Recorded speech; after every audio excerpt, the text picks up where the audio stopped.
இயேசு கல்வாரி சிலுவையில ஏன் இயேசு சாபமானாரு? ஏன் சாபமாய் தொங்கப்பட்டாரு? ஏன் நமக்காக மரணத்தை ருசி பார்த்தாரு? யாரு? ஏன் சாபமானார்?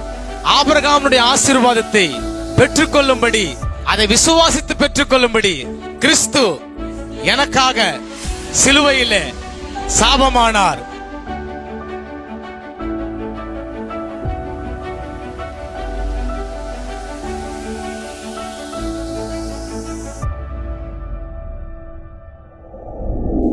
கலாத்தியர் 3:13-14.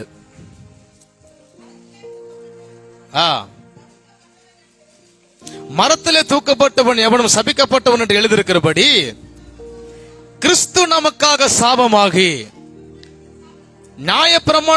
நியாயப்பிரமாணத்தின் சாபத்திற்கு நம்மை நீக்கலாக்கி மீட்டுக் கொண்டார். ஆபிரகாமுக்கு உண்டான ஆசீர்வாதம் கிறிஸ்து இயேசுவினால், நல்லா கவனிக்கணும், புறஜாதிகளுக்கு வரும்படியாகவும். ஆமென். எதுக்காக அவர் சாபமானாரு? யாரு? இயேசு. கல்வாரி சிலுவையில ஏன் இயேசு சாபமானாரு?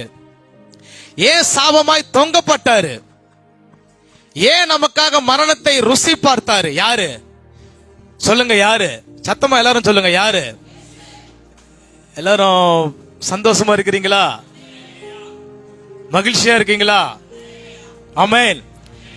இயேசு நமக்காக சாபமானாரு. எங்க சாபமானாரு?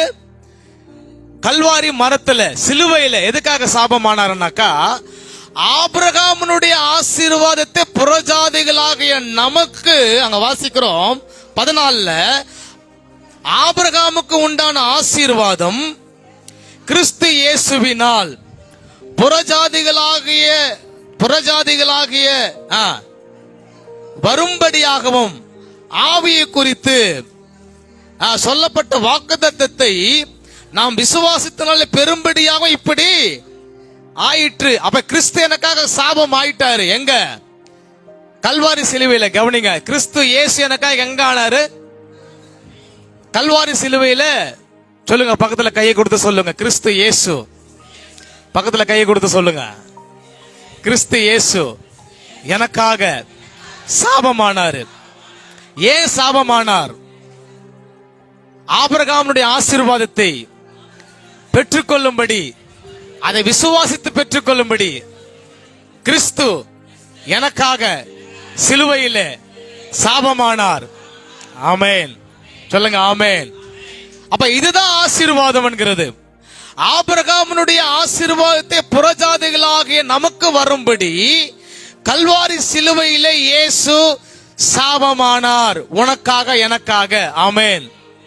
விசுவாசிக்கிறீங்களா? இதெல்லாம் நம்ம யாரும் புரிஞ்சுக்கிறது கிடையாது. இதெல்லாம் யாரும் வாசிக்கிறது கிடையாது. இதெல்லாம் யாரும் போதிக்கிறதும் கிடையாது. ஆபிரகாம் ஒண்ணும் இல்ல, கையில ஒரு தடி இருந்தது, அழுக்கு பச்சிட்டு போத்திக்கிட்டு இருந்தான், முடிஞ்சு போயிடுச்சு.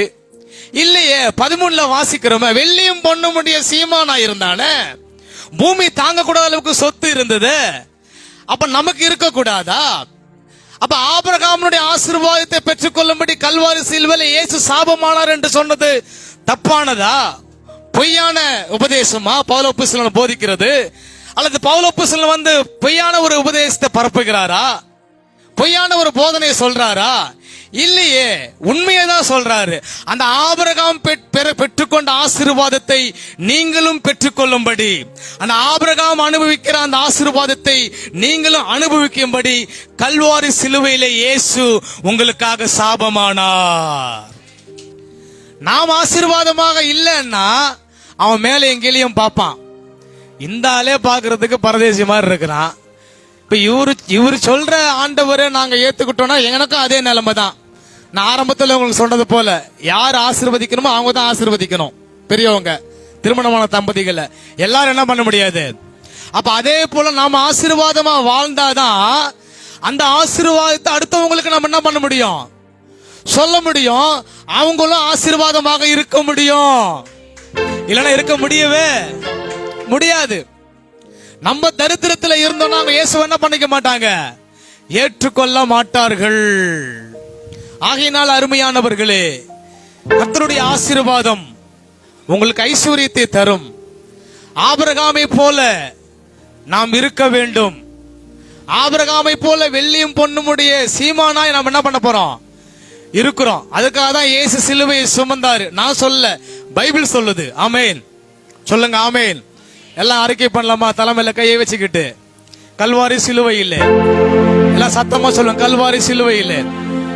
இயேசு ஆபிரகாமனுடைய ஆசீர்வாதத்தை பெற்றுக்கொள்ளும்படி இயேசு எனக்காக சாபமானார். ஏனென்றால் ஆபிரகாமை போல வெள்ளியும் பொன்னையும் உடைய சீமானாய் மாறும்படி, ஆசீர்வதிக்கப்படும்படி இயேசு கிறிஸ்து சிலுவையிலே எனக்காக சாபமானார் என்பதை நான் அதை விசுவாசிக்கிறேன். ஆபிரகாமுடைய ஆசீர்வாதத்தை விசுவாசிக்கிறேன். விசுவாசித்து பெற்றுக் கொள்கிறேன்.